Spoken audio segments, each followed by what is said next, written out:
parole. Et ce matin, avec l'équipe de louanges, on vous a préparé un temps pour vraiment vous ressourcer, vous approcher de votre Créateur, notre Créateur.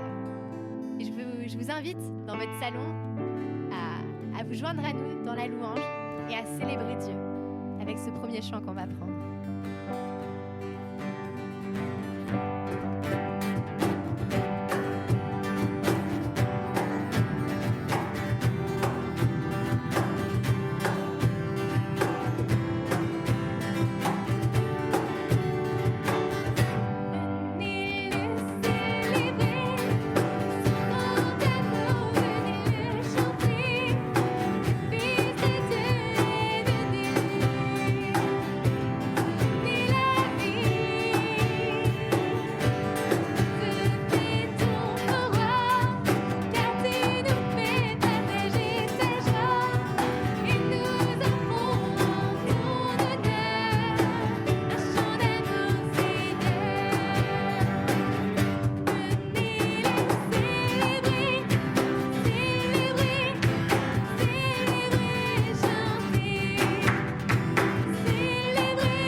Le chant qu'on va prendre, c'est un chant qui me tient particulièrement à cœur. C'est un chant que j'ai appris quand j'étais petite et qui dit qu'on a besoin de Dieu, que c'est lui qui fait toute notre joie. Et pendant qu'on vit ces temps de confinement où on est isolé à la maison et qu'on se dit « Oh là là, j'aimerais tellement sortir, tellement faire plein de choses, voir plein de monde », et bien juste se rappeler que celui qui fait notre joie, c'est Jésus et qu'on a besoin de lui et que notre joie doit être centrée sur lui. Alors peut-être qu'il y a plein d'enfants qui connaissent ce chant aussi, donc si vous avez des enfants chez vous, je vous invite à s'ils ne sont pas à côté de vous, à les appeler pour qu'ils viennent chanter ce chant aussi et on va le prendre ensemble.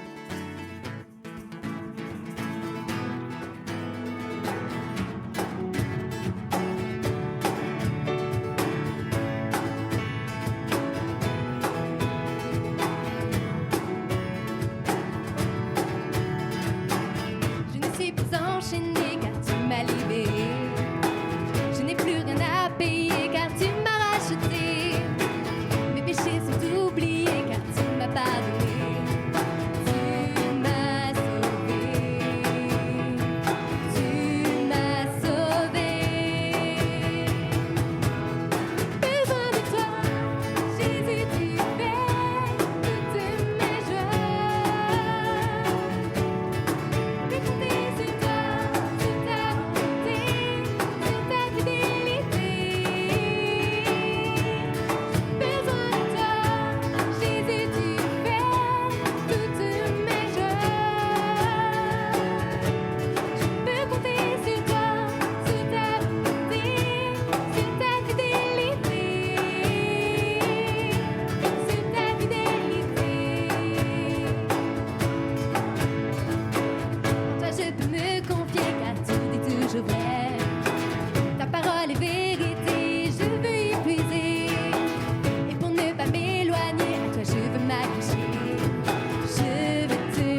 rappeler qu'on a tellement besoin de toi.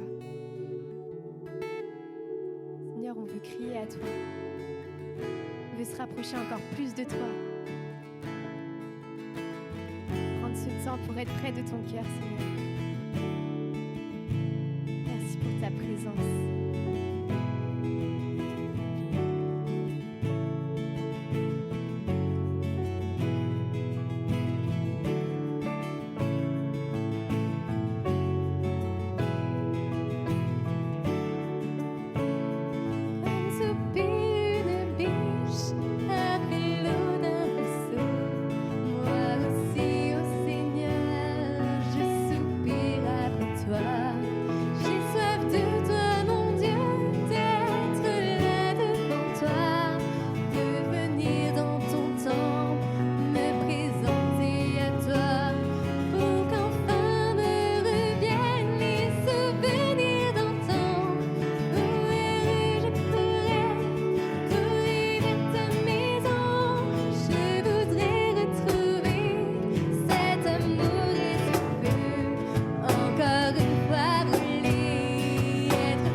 Bonjour à tous, la semaine dernière on vous partageait l'idée d'un petit challenge. Le but était de simplement nous lire un verset qui vous tient à cœur et puis de transmettre votre Bible, et nous on s'occupe de faire un montage comme vous allez le voir dans quelques instants. Alors ne vous étonnez pas si vous ne voyez pas forcément votre vidéo aujourd'hui, c'est qu'elle apparaîtra la semaine prochaine. En effet on a décidé de faire en plusieurs fois, voilà, comme ça permettra aussi à ceux qui n'ont pas encore pu participer, qui souhaiteraient le faire, de pouvoir encore nous envoyer des vidéos. Donc n'hésitez pas, plus on est nombreux, plus on va recevoir d'encouragement, et ça va nous faire du bien aussi de voir les uns et les autres, de revoir certains visages. Écoutez, sans plus attendre, je vais commencer. Je déclare le Bible Challenge ouvert. Proverbe 29, verset 25. La crainte des hommes tend un piège, mais celui qui se confie en l'Éternel est protégé.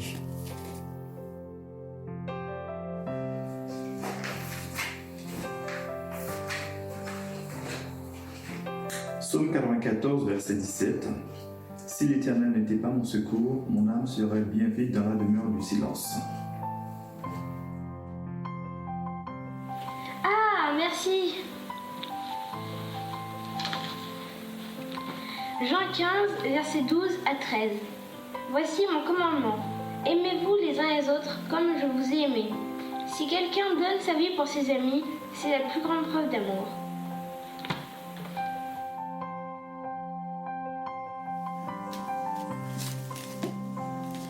Fais de l'Éternel tes délices, et il te donnera ce que ton cœur désire.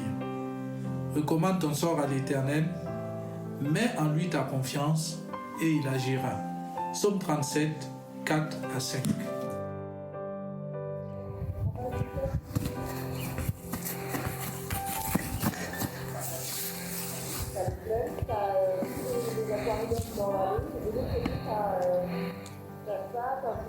Jean 3,7.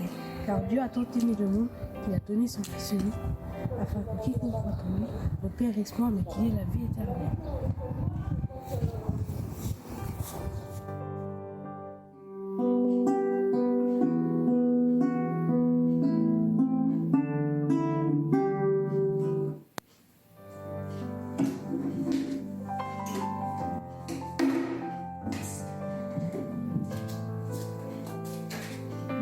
Thessaloniciens 3, verset 3.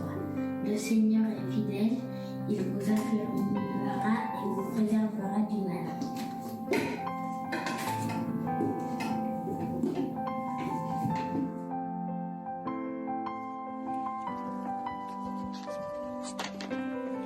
Psaume 39, verset 7. Certainement l'homme se promène comme une ombre, certainement on s'agite inutilement, on amasse des biens et on ne sait pas qui les recueillera. Maintenant, que puis-je espérer, Seigneur? Mon espérance est en toi.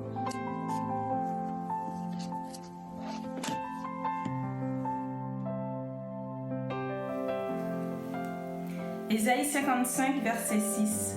Cherchez l'Éternel pendant qu'il se trouve, invoquez-le tandis qu'il est prêt.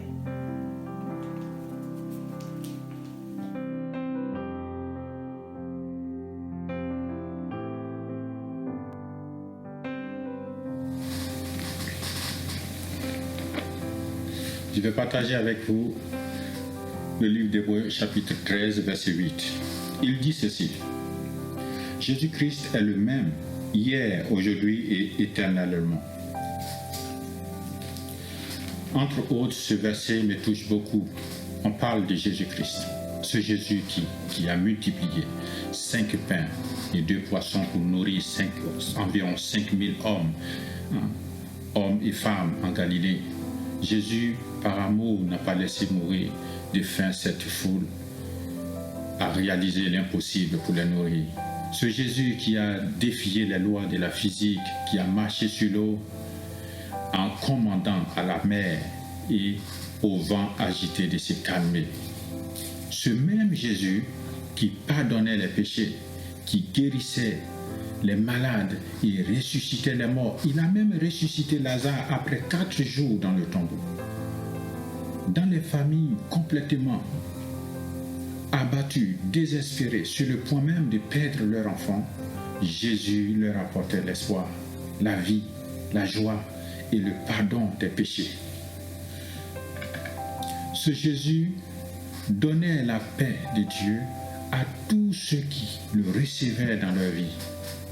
Et c'est ce Jésus dont on parle dans ce passage.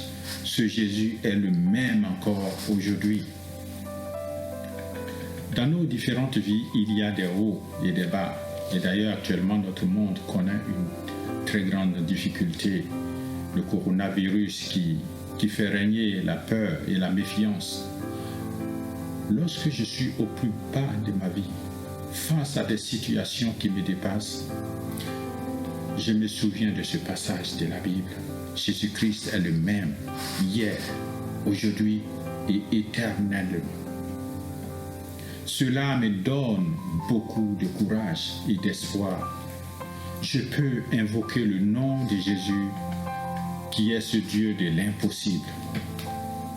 De tout mon cœur, j'aimerais partager cela avec vous.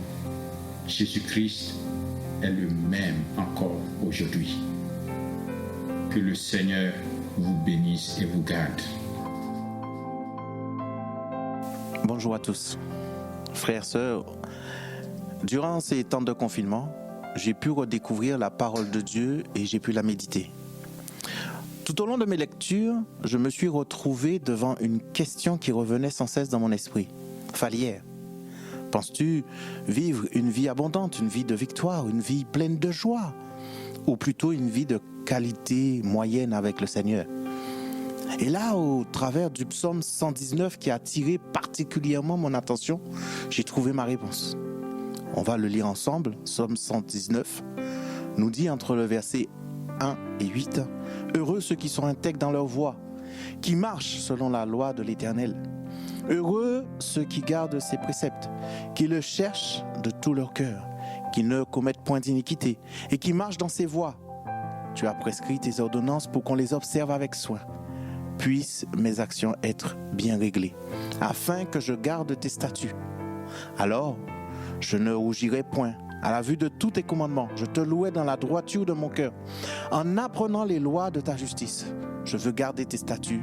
Ne m'abandonne pas entièrement. » On souhaite retenir les actions que le Seigneur nous demande d'effectuer, être intègre dans ses voies, pour marcher selon la loi de Dieu, garder ses préceptes et le chercher de tout son cœur. Ne point commettre d'iniquité, observer avec soin les ordonnances de Dieu, bien régler ses actions pour garder les statuts de Dieu, le louer dans la droiture de mon cœur et apprendre les lois de la justice de Dieu. Au verset 9 se pose la question, comment le jeune homme, je rajoute comment la jeune femme, la jeune fille, rendra-t-il pur son sentier? La réponse lui est donnée aussitôt, en se dirigeant d'après ta parole. En méditant la parole et la gravant dans notre cœur, comme ce verset 9 par exemple, nous serons armés pour les mauvais jours. Je veux terminer cette pensée en nous encourageant à dire au Seigneur, chaque jour, ces versets que vous trouverez toujours dans le même psaume, versets 10 et 11. Je te cherche de tout mon cœur.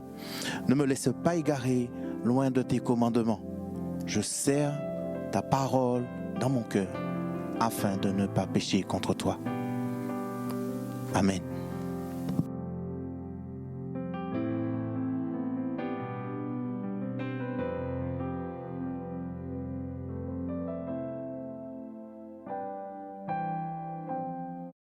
Bonjour frères et sœurs, nous sommes le dimanche 3 mai 2020 et je vous propose de méditer sur les bontés du Seigneur qui se renouvellent dans nos vies chaque jour, et je crois qu'elles veulent se renouveler aussi dans des périodes particulières où l'isolement, la solitude ou même le sentiment d'abandon peut être présent. Je vous propose la lecture d'un texte qui se trouve dans le premier livre des rois au chapitre 19 et nous lirons du verset 1 au verset 18. Premier livre des rois au chapitre 19 et du verset 1er au verset 18. Voilà ce qu'il est dit. Akab rapporta à Jézabel tout ce qu'avait fait Élie et la manière dont il avait tué par l'épée tous les prophètes. Jézabel envoya alors un messager à Élie pour lui dire que les dieux me traitent avec la plus grande sévérité si demain à la même heure je ne te fais pas ce que tu leur as fait. Voyant cela, Élie se leva et partit pour sauver sa vie. Il arriva à Beersheba, une ville qui appartient à Juda, et il y laissa son serviteur. Quant à lui, il marcha toute une journée dans le désert, puis il s'assit sous un genêt et demanda la mort en disant « C'est assez. Maintenant, Éternel, prends-moi la vie, car je ne suis pas meilleur que mes ancêtres. » Il se coucha et s'endormit sous un genêt. Et voici qu'un ange le toucha et lui dit « Lève-toi et mange. » Élie regarda et vit à son chevet un gâteau, cuit sur des pierres chauffées, ainsi qu'une cruche d'eau. Il mangea et but, puis se recoucha. L'ange de l'Éternel revint une deuxième fois, le toucha et dit « Lève-toi et mange, car le chemin est trop long pour toi. » Il se leva, mangea et but, puis avec la force que lui donna cette nourriture, il marcha 40 jours et 40 nuits jusqu'à la montagne de Dieu, jusqu'à Horeb. Là, il entra dans la grotte et y passa la nuit. Or, la parole de l'Éternel lui fut adressée. « Que fais-tu ici, Élie » Il répondit, « J'ai déployé tout mon zèle pour l'Éternel, le Dieu de l'univers. En effet, les Israélites ont abandonné ton alliance, ils ont démoli tes autels, et ils ont tué tes prophètes par l'épée. Je suis resté, moi seul, et ils cherchent à m'enlever la vie. » L'Éternel dit, « Sors et tiens-toi sur la montagne devant l'Éternel. » Et l'Éternel va passer. Devant l'Éternel, il y eut un vent fort et violent qui déchirait les montagnes et brisait les rochers. L'Éternel n'était pas dans le vent. Après le vent, il y eut un tremblement de terre. L'Éternel n'était pas dans le tremblement de terre. Après le tremblement de terre, il y eut un feu. L'Éternel n'était pas dans le feu. Après le feu, il y eut un murmure doux et léger. Quand il l'entendit, Élie s'enveloppa le visage de son manteau, sortit et se tint à l'entrée de la grotte. Et voici qu'une voix lui fit entendre ces paroles. « Que fais-tu ici, Élie » Il répondit, « J'ai déployé tout mon zèle pour l'Éternel, le Dieu de l'univers. En effet, les Israélites ont abandonné ton alliance. Ils ont démoli tes autels et ont tué les prophètes par l'épée. Je suis resté moi seul, et ils cherchent à m'enlever la vie. » L'Éternel lui dit, « Vas-y, poursuis ton chemin dans le désert jusqu'à Damas. Une fois arrivé là-bas, tu consacreras par onction Hazaël comme roi de Syrie. Tu consacreras aussi par onction Jéhu, le petit-fils de Nimshi, comme roi d'Israël, et tu consacreras par onction Élisée, le fils de Shaphat, d'Abel Méoa, comme prophète à ta place. Celui qui échappera à l'épée de Hazaël, Jéhu le fera mourir, et celui qui échappera à l'épée de Jéhu, Élisée le fera mourir. Mais je vais laisser en Israël 7000 hommes. Ce sont tous ceux qui n'ont pas plié les genoux devant Baal et dont la bouche ne l'a pas embrassé. » Je voudrais parler un petit peu ce matin de la solitude et de l'isolement. C'est l'histoire du prophète Élie, le grand prophète Élie, qui se retrouve lui-même seul, isolé, et qui éprouve un sentiment d'échec et d'abandon. On le retrouve sous un genêt, puis dans une caverne, dans une grotte, et voici sa pensée. Nous l'avons lu, « J'ai déployé tout mon zèle pour l'Éternel, le Dieu de l'univers. En effet, les Israélites ont abandonné ton alliance, ils ont démoli tes autels et ont tué tes prophètes par l'épée. Je suis resté moi seul, et ils cherchent à m'enlever la vie. » On a donc ici un homme qui se retrouve seul et qui n'a plus envie d'aller plus loin, qui fait comme un constat d'échec et d'impuissance dans sa vie, et même dans son ministère. Pourtant, lorsque l'on regarde ce que Élie avait fait dans son service pour Dieu, on peut dire que c'était extraordinaire. Élie paraît en Israël dans un temps particulier, dans un temps d'idolâtrie, dans un temps de confusion extrême, sous le règne d'un roi qui s'appelle Akab et qui a épousé une étrangère. Cette femme s'appelle Jézabel. Elle a épousé ce roi et elle a introduit en Israël le culte des idoles, le culte des Baals et des Astartés. Et le roi lui-même, par amour pour sa femme, a laissé faire. Et le pays est devenu lui-même idolâtre et s'est détourné du Dieu vivant et vrai. Lorsque on se détourne de Dieu, il y a toujours des conséquences. Et Élie le prophète annonce à Akab une période de sécheresse extrême, une épreuve qui va s'abattre sur le pays et qui va durer. Des gens vont mourir, des animaux vont mourir.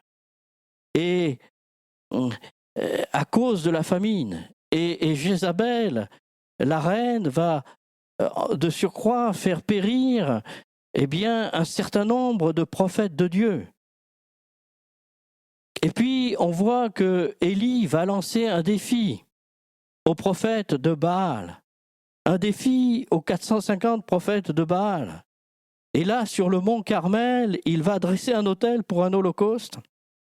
Et il va dire, le Dieu qui répondra par le feu est le vrai Dieu.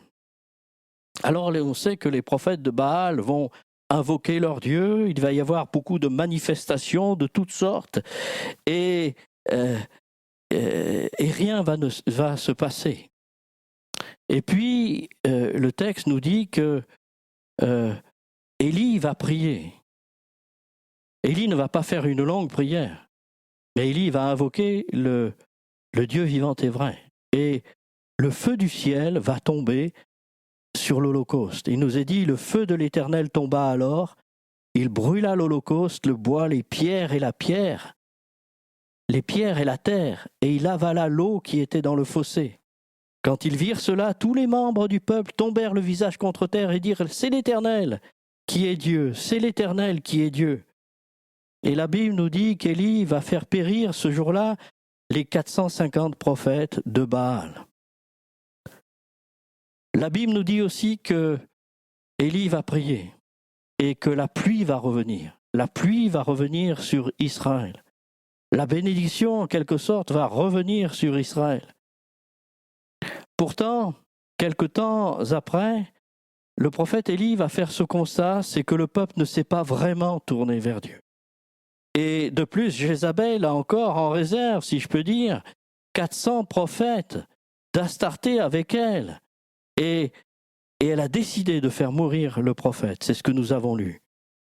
Et on sent que pour Élie, c'est trop difficile, c'est trop dur. Il y a une opposition qu'il ne peut plus supporter. Alors, Élie se retire et on le retrouve sous un genêt, découragé et dans la crainte de mourir. Et il dit à Dieu, c'en est trop, prends ma vie. Les puissances sataniques sont là, et Élie est comme abandonné à son sort, et même il demande la mort. Je voudrais vous dire ce matin que Dieu prend soin de ceux qu'il aime. Dieu prend soin de ceux qui le servent. Et je voudrais vous encourager, vraiment, ce matin. Dieu, dans nos épreuves, dans nos difficultés, dans nos moments où nous sommes dans le creux de la vague, Dieu prend soin de nous. Dieu prend soin de ses enfants. Dieu prend soin d'Élie. Dieu va nourrir Élie. Dieu va parler à Élie. Dieu avait pourvu pour Élie pendant cette période de sécheresse. Et Dieu va encore s'intéresser à Élie sous son genêt, dans son découragement. Élie dit, c'est assez maintenant, Éternel, prends-moi la vie, car je ne suis pas meilleur que mes ancêtres. Alors une première fois, le Seigneur va lui parler. Il nous est dit, il se coucha et s'endormit sous un genêt, et voici qu'un ange le toucha, et lui dit, lève-toi et mange. Élie regarda et vit à son chevet un gâteau cuit sur des pierres chauffées, ainsi qu'une cruche d'eau. Il mangea et but, et puis se recoucha. Alors le Seigneur revient une deuxième fois. L'ange de l'Éternel vint une deuxième fois, le toucha et dit, lève-toi et mange, car le chemin est trop long pour toi. Il se leva, mangea et but. Puis avec la force que lui donna cette nourriture, il marcha 40 jours et 40 nuits jusqu'à la montagne de Dieu, jusqu'à Horeb. Frères et sœurs, le Seigneur est capable de nous donner des forces, non seulement physiques et spirituelles, non seulement physiques et naturelles, mais aussi il est capable de nous donner des forces spirituelles, des forces surnaturelles. Durant ce temps de confinement où certains peuvent se sentir seuls, isolés, fatigués, voire abandonnés, Dieu est capable, par la puissance de son esprit, de vous restaurer, de vous relever, de vous faire marcher avec lui, pour lui. Peut-être, et certainement, vous avez été bénis par le passé. Certainement, vous avez vu la grâce de Dieu dans vos vies. Vous avez sans doute servi le Seigneur. Et je crois que dans des temps qui sont plus difficiles, il ne faut pas se laisser abattre par une sécheresse spirituelle. Parce que Dieu veut intervenir. et nous préserver. Dieu veut nous garder. Dieu veut nous préserver. Dieu veut s'occuper de nous. Dieu veut nous parler également. Parce que non seulement il veut nous faire marcher avec lui, il veut nous faire marcher pour lui, non seulement il veut nous nourrir, nous accorder ce dont nous avons besoin matériellement, physiquement, moralement, spirituellement, mais je crois que le Seigneur veut aussi nous toucher. Il veut aussi nous révéler sa pensée. Et nous savons que quelles que soient les oppositions qui viennent dans nos vies, si nous restons attachés au Seigneur, nous pouvons croire que les puissances des ténèbres ont été vaincues à la croix du Calvaire. Christ intercède pour nous, il est notre avocat. Et il ne veut pas que notre foi diminue, mais il veut au contraire que notre foi soit renouvelée, qu'elle augmente pendant la marche. Et je crois que le Seigneur nous dit, comme à Élie ce matin, lève-toi, mange, prends des forces, prends la parole de Dieu, nourris-toi de la parole de Dieu, et lève-toi. Dieu veut nous bénir. Je vais aller un peu plus loin ce matin et méditer avec vous sur la manière dont Dieu va parler à Élie. Parce que Dieu va parler à Élie d'une manière spéciale. C'est cet épisode de la grotte, de la caverne. Dieu vient parler à Élie sous son genêt, mais et Dieu va venir parler ensuite à Élie qui se réfugie dans cette caverne après avoir marché par la grâce de Dieu d'une manière miraculeuse pendant 40 jours et 40 nuits. Eh bien, Élie entre dans cette caverne. Il nous est dit, là, il entra dans la grotte et il passa la nuit. Or, la parole de l'Éternel lui fut adressée. Que fais-tu ici, Élie ? Alors, Élie répond la même chose. J'ai déployé tout mon zèle pour l'Éternel, le Dieu de l'univers. En effet, les Israélites ont abandonné ton alliance. Ils ont démoli tes autels.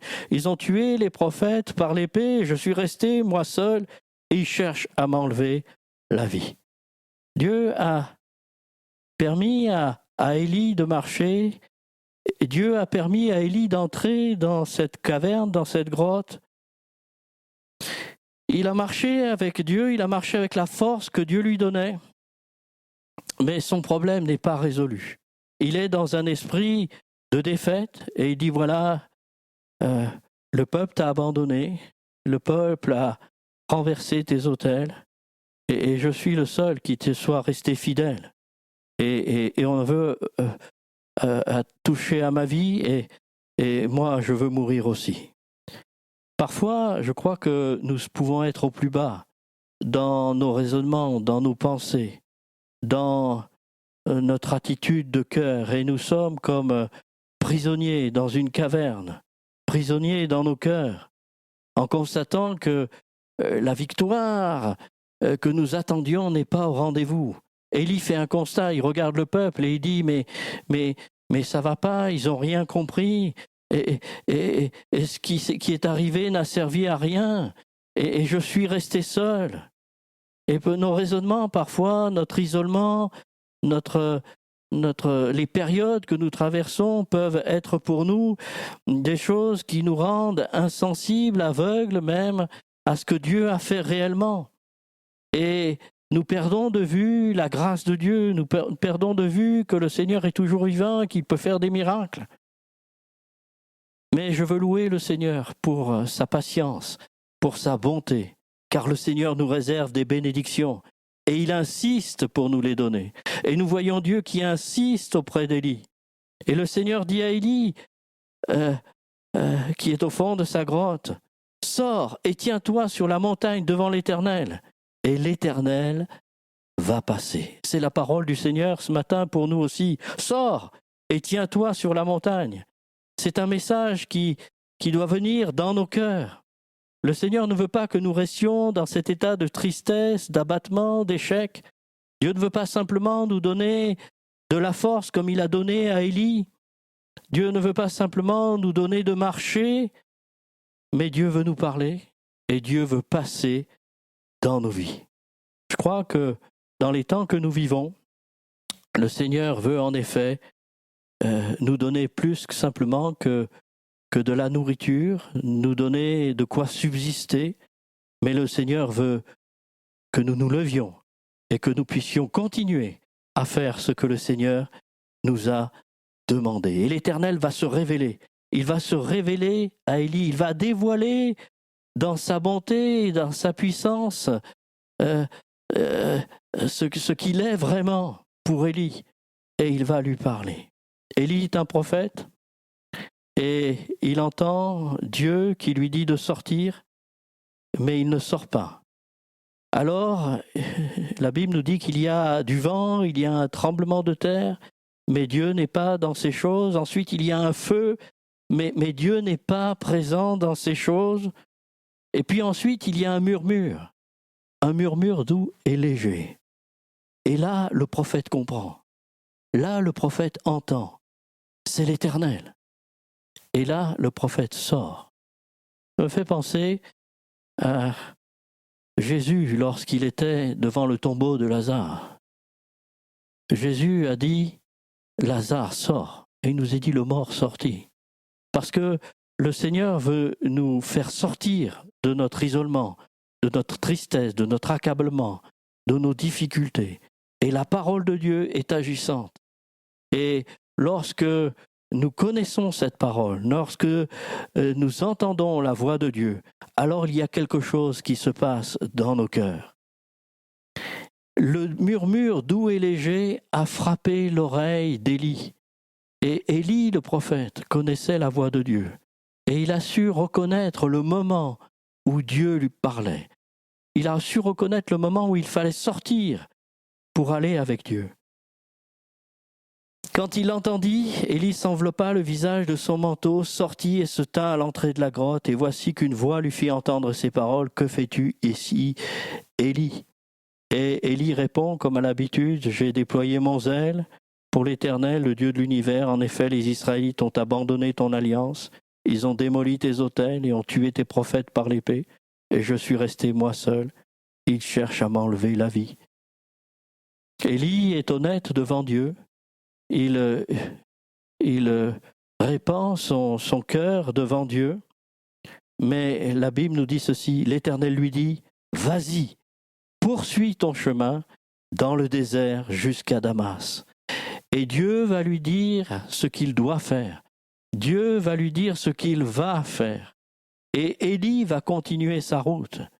Et dans le texte, le Seigneur lui dit, « Voilà, je vais laisser en Israël 7000 hommes qui sont ceux qui n'ont pas plié les genoux devant Baal et dont la bouche ne l'a pas embrassé. » Je voudrais vous faire remarquer que bien qu'abattu, Élie le prophète a su reconnaître la manifestation de Dieu.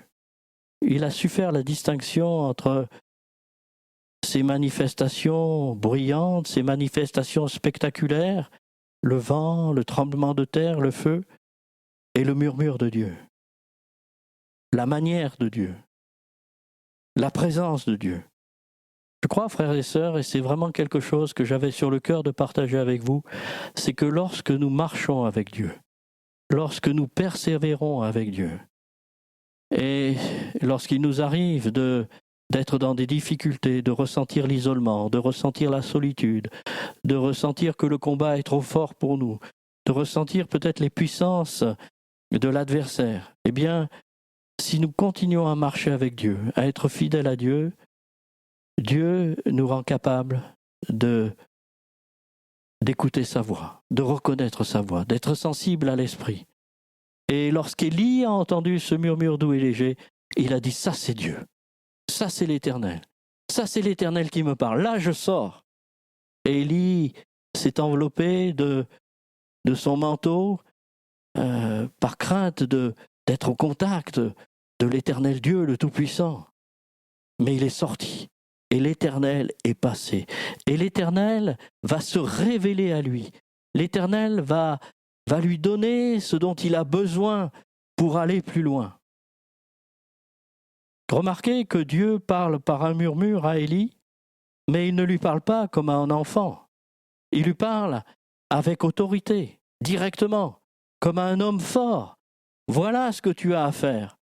Et voilà ce qui va arriver. Et voilà la réalité que tu ne vois pas à cause de tes raisonnements.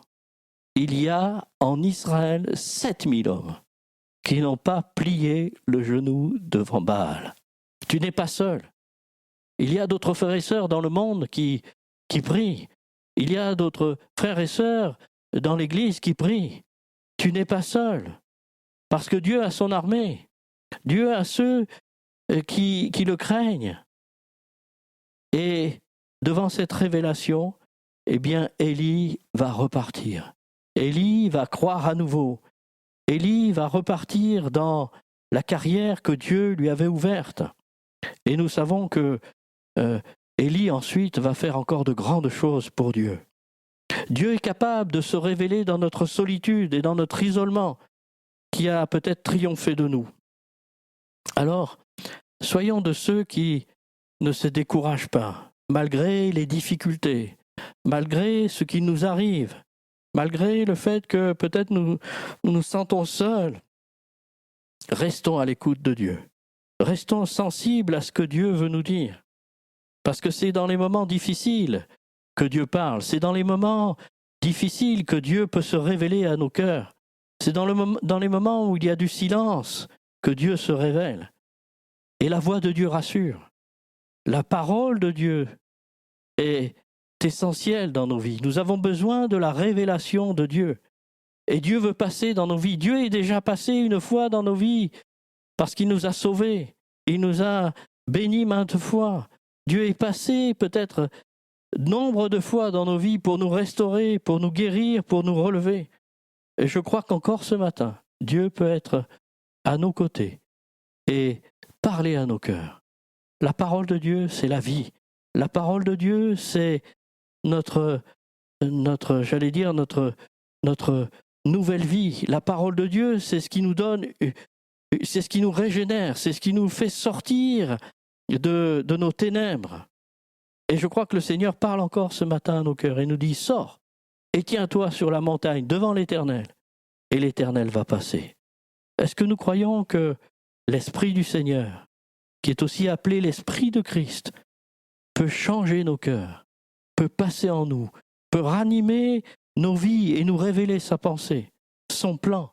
Nous avons besoin de la révélation de Dieu. Nous avons besoin de considérer les choses de Dieu, celles que le Seigneur veut révéler à ses enfants. Le Seigneur dira, je ne vous appelle plus serviteur, mais je vous appelle mes amis, parce que le serviteur ne sait pas ce que fait son maître.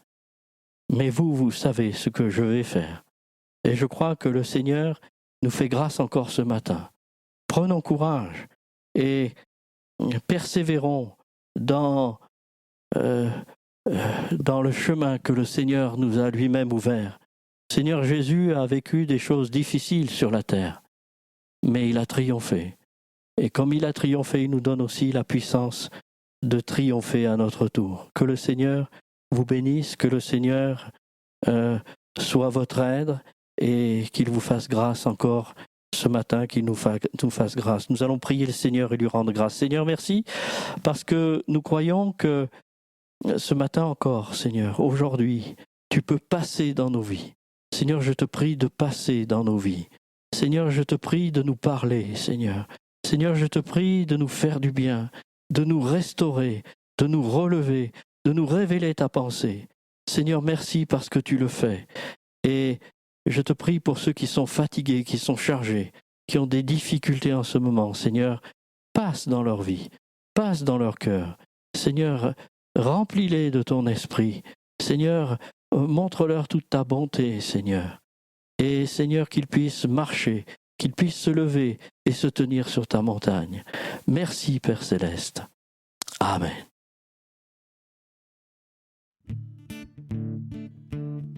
On espère que vous avez apprécié ce temps. Et on aimerait se quitter sur un dernier chant qui nous encourage à compter les bienfaits de Dieu.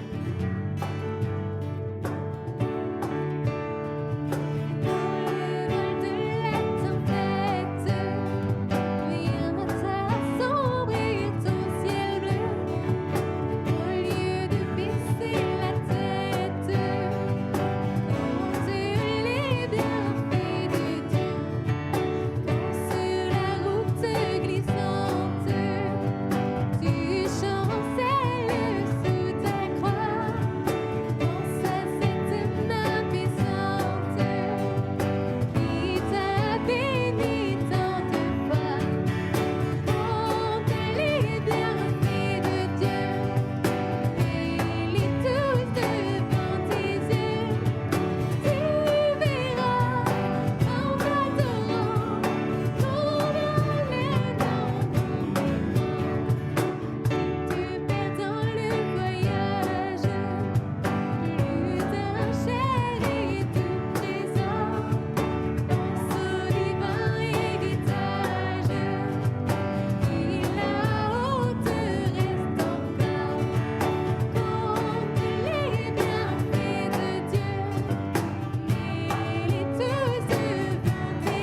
Merci à tous d'avoir passé ce temps avec nous. Tout de suite, quelques annonces que vous retrouverez également dans la description de la vidéo.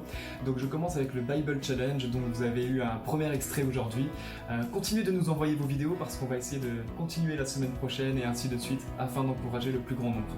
Pour l'église de Puteaux, mardi prochain à 18h15, on se retrouve pour un temps de partage autour de la parole. On continue sur le thème « Une faveur vous attend » avec Freddy, donc soyez au rendez-vous. Ce sera sur Zoom, on vous enverra le lien.